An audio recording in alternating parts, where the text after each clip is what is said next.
નમસ્કાર મિત્રો, હવે આપણે આપણો પહેલો પાઠ રાસાયણિક પ્રક્રિયાઓ અને સમીકરણો શરૂ કરીશું. મિત્રો, આપણા રોજિંદા જીવન દરમિયાન આપણી મોટા ભાગની પ્રવૃત્તિઓમાં રાસાયણિક પ્રક્રિયાઓ સંકળાયેલી હોય છે. મિત્રો, આપણે બ્રશ કરીએ, ખાવાનું ખાઈએ, શ્વાસોશ્વાસની ક્રિયા કરીએ, આપણી આજુબાજુ લોખંડ કટાઈ જાય, પછી ગરમીમાં દૂધ બગડી જાય, દ્રાક્ષના આથવણમાંથી દારૂ બને, આ બધી જ રાસાયણિક પ્રક્રિયાઓ જ છે. એટલે આપણને એવો પ્રશ્ન પૂછાય કે આપણા રોજિંદા જીવનમાં જોવા મળતી રાસાયણિક પ્રક્રિયાઓ વર્ણવો અથવા રાસાયણિક પ્રક્રિયાઓ સમજાવો. રોજિંદા જીવનમાં જોવા મળતી રાસાયણિક પ્રક્રિયાઓ એટલે આપણા રોજબરોજના જીવનમાં આપણે જે રાસાયણિક પ્રક્રિયાઓ જોતા હોય એની વાત કરવાની. પહેલી વાત, સૌથી પહેલી વાત મિત્રો, કે ઉનાળામાં ઓરડાના તાપમાને રાખેલું દૂધ બગડી જાય છે. ઉનાળામાં ઓરડાના તાપમાને રાખેલું દૂધ બગડી જાય છે. આ આપણી પહેલી રાસાયણિક પ્રક્રિયા. પછી ભેજવાળા વાતાવરણમાં લોખંડ કટાઈ જાય છે. ભેજવાળા વાતાવરણમાં લોખંડ કટાઈ જાય એ આપણી બીજી રાસાયણિક પ્રક્રિયાનું ઉદાહરણ છે. પછી દ્રાક્ષનું આથવણ થાય. દ્રાક્ષનું આથવણ થઈ અને એમાંથી દારૂ બને. ચોથી પ્રક્રિયા, ખોરાકનું રંધાવવું. આપણે ખોરાકને રાંધીએ છીએ એ પણ એક રાસાયણિક પ્રક્રિયા છે. પછી શરીરમાં ખોરાકનું પાચન થવું. શરીરમાં ખોરાકનું પાચન થાય એ પણ રાસાયણિક પ્રક્રિયા છે. અને આપણી શ્વાસોશ્વાસની ક્રિયા એ પણ એક રાસાયણિક ક્રિયા છે. તો આ બધી ક્રિયાઓ આપણે અનુભવેલી છે મિત્રો. એટલે સરળતાથી આપણે ઉદાહરણો લખી શકીએ કે રોજિંદા જીવનમાં જોવા મળતી પ્રક્રિયાઓ કઈ?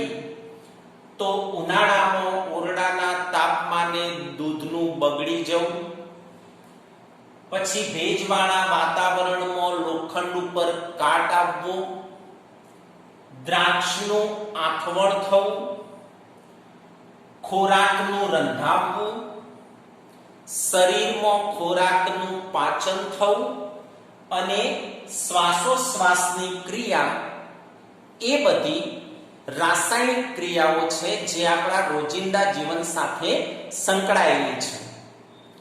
હવે વાત બીજા પ્રશ્નની કરીએ કે રાસાયણિક પ્રક્રિયાઓ દરમિયાન જોવા મળતા ફેરફારો જણાવો. એટલે કોઈ પણ રાસાયણિક પ્રક્રિયા થાય તો આપણને કેવા પ્રકારના ફેરફારો જોવા મળે? તો કોઈ પણ રાસાયણિક પ્રક્રિયા થાય તો આપણને આવા ફેરફારો જોવા મળે. પદાર્થની ભૌતિક અવસ્થા બદલાય. પદાર્થની ભૌતિક અવસ્થા બદલાય એટલે ઘન હોય તો પ્રવાહી બને, પ્રવાહી હોય તો વાયુ બને, વાયુ હોય તો પ્રવાહી અથવા પ્રવાહી હોય તો ઘન. એ ભૌતિક અવસ્થા બદલાઈ કહેવાય. એટલે પદાર્થની ભૌતિક અવસ્થા બદલાય. પદાર્થના રંગમાં પરિવર્તન આવે.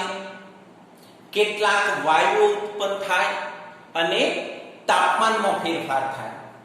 રાસાયણિક પ્રક્રિયા દરમિયાન આવા ફેરફારો આપણને જોવા મળે. કેવા ફેરફારો? તો પદાર્થની ભૌતિક અવસ્થા બદલાય. ભૌતિક અવસ્થા બદલાય મતલબ ઘનમાંથી પ્રવાહી કે પ્રવાહીમાંથી વાયુ થઈ જાય એટલે ભૌતિક અવસ્થા બદલાય.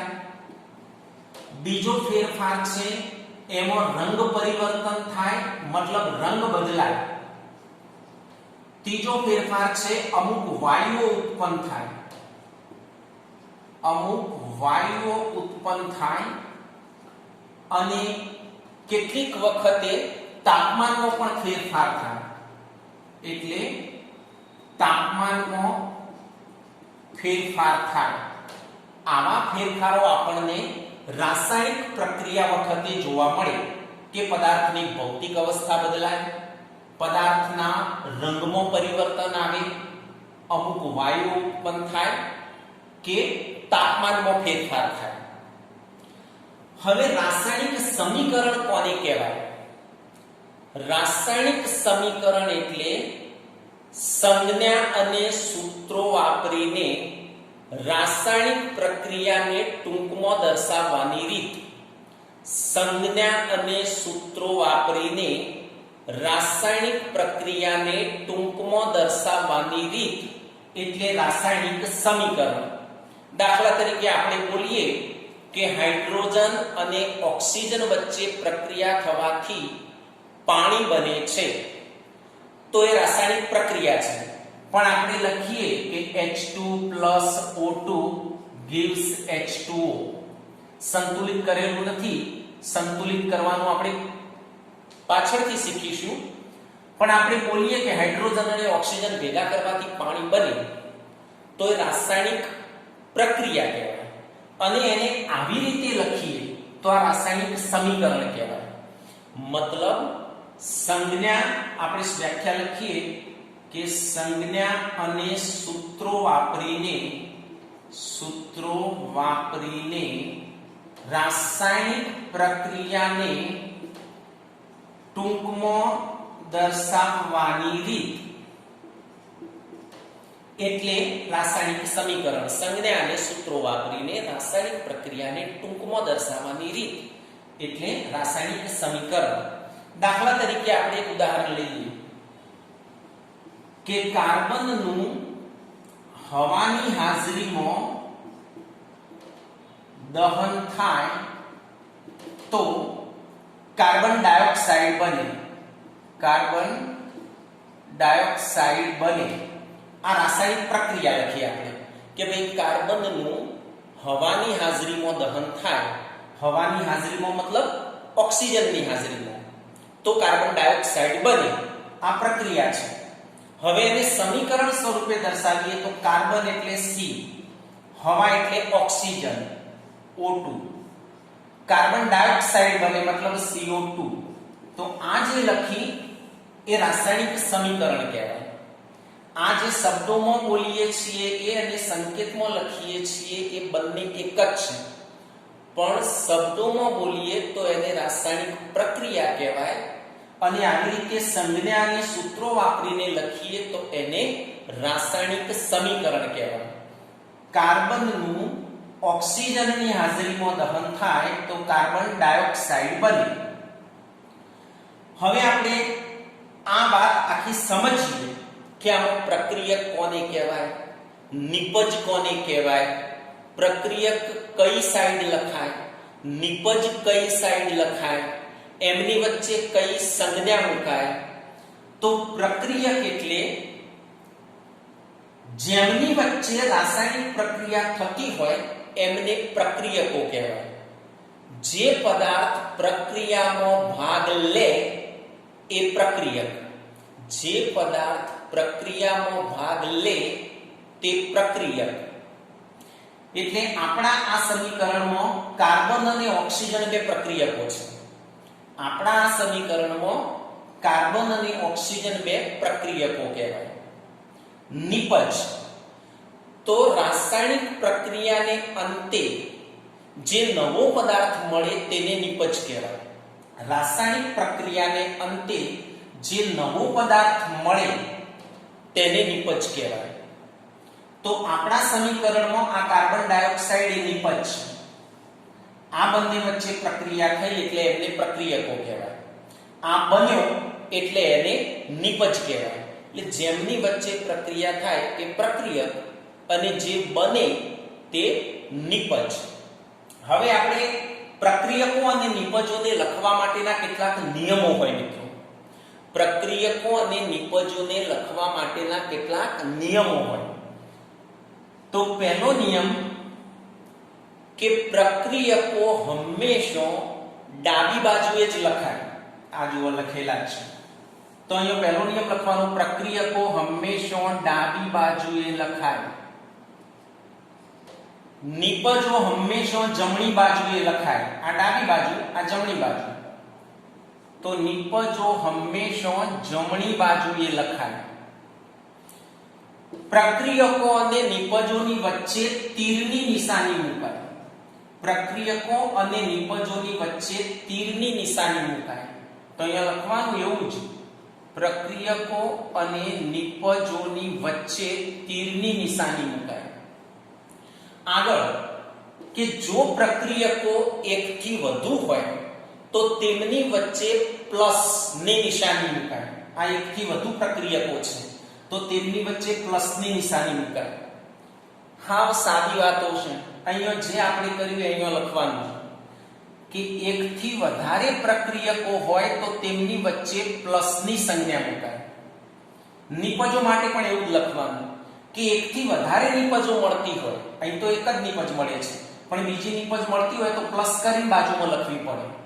એટલે એકથી વધારે નિપજો મળતી હોય તો તેમની વચ્ચે પણ પ્લસ ની સંજ્ઞા મુકાય. તો નિયમો એકદમ સરળ છે મિત્રો. પ્રક્રિયકો હંમેશા ડાબી બાજુ લખાય, નિપજો હંમેશા જમણી બાજુ લખાય, પ્રક્રિયકો અને નિપજોની વચ્ચે તીરની નિશાની મુકાય, એક કરતો વધુ પ્રક્રિયકો હોય તો તેમની વચ્ચે પ્લસની સંજ્ઞા મુકાય, એક કરતો વધુ નિપજો હોય તો તેમની વચ્ચે પણ પ્લસની સંજ્ઞા મુકાય. તો મિત્રો આજે આપણે 3 વાત ભણ્યા. રોજિંદા જીવનમાં જોવા મળતી રાસાયણિક પ્રક્રિયાઓ જે આપણે હર હંમેશ અનુભવીએ છીએ એ જ પ્રક્રિયાઓ. રાસાયણિક પ્રક્રિયાઓ દરમિયાન જોવા મળતા ફેરફારો, એટલે રાસાયણિક પ્રક્રિયા થાય એ દરમિયાન શું ફેરફારો થાય? તો ભૌતિક અવસ્થા બદલાય, પદાર્થનો રંગ બદલાય, કેટલાક વાયુઓ ઉત્પન્ન થાય અને તાપમાનમાં ફેરફાર થાય. પછી રાસાયણિક સમીકરણ વિશે નોંધ પૂછાય તો પહેલા વ્યાખ્યા લખવાની, સંજ્ઞા અને સૂત્રો વાપરીને રાસાયણિક પ્રક્રિયાને ટૂંકમાં દર્શાવવાની રીત એટલે રાસાયણિક સમીકરણ. પછી ઉદાહરણ આપવાનું કે ભાઈ કાર્બનને ઓક્સિજનની હાજરીમાં દહન કરીએ, કાર્બનનું હવાની હાજરીમાં કે ઓક્સિજનની હાજરીમાં, બે એક જ છે. કાર્બનનું ઓક્સિજનની હાજરીમાં દહન થાય તો કાર્બન ડાયોક્સાઇડ બને. એનું સમીકરણ લખવું હોય તો C+O2 gives CO2. હવે આપણે એને સમજાવીએ કે આમાં પ્રક્રિયક કોને કહેવાય, નિપજ કોને કહેવાય. તો પ્રક્રિયક એટલે જે પદાર્થોની વચ્ચે પ્રક્રિયા થાય પ્રક્રિયક, અને પ્રક્રિયાને અંતે જે બને તે નિપજ. દાખલા તરીકે આપણા સમીકરણમાં કાર્બન અને ઓક્સિજન બે પ્રક્રિયકો છે અને કાર્બન ડાયોક્સાઇડ એ નિપજ છે. હવે આપણે નિયમોની વાત કરીએ તો પ્રક્રિયકો ડાબી બાજુ લખાય, નિપજો જમણી બાજુ લખાય, પ્રક્રિયકો અને નિપજોની વચ્ચે તીરની નિશાની મુકાય, એક કરતા વધારે પ્રક્રિયકો હોય તો વચ્ચે પ્લસની સંજ્ઞા મુકાય, એક કરતા વધુ નિપજો હોય તો એમની વચ્ચે પણ પ્લસની સંજ્ઞા મુકાય. તો મિત્રો આજનું ગૃહ કાર્ય તમારે આ 1, 2 અને 3 પ્રશ્નો લખી એનો જવાબ તૈયાર કરી અને મને મોકલાવવાનો. જેટલું ચાલે એટલું જ કરવાનું. તમને અહીંથી PDF મળશે જેમ ચાલશે એમ. આ પ્રશ્ન આગળ નવો થઈ શકે એ પછી ચાલશે, પણ અત્યારે જેટલું ચાલ્યું એટલું તૈયાર કરી અને તમારે લખીને મને મોકલાવવાનું. આ 3 પ્રશ્નો 1, 2 અને 3 જેવું મેં તમને સમજાવ્યું છે એવું જ મેં લખીને તમને મોકલાવ્યું છે, એટલે તમે સરળતાથી યાદ રાખી શકો. ઓકે.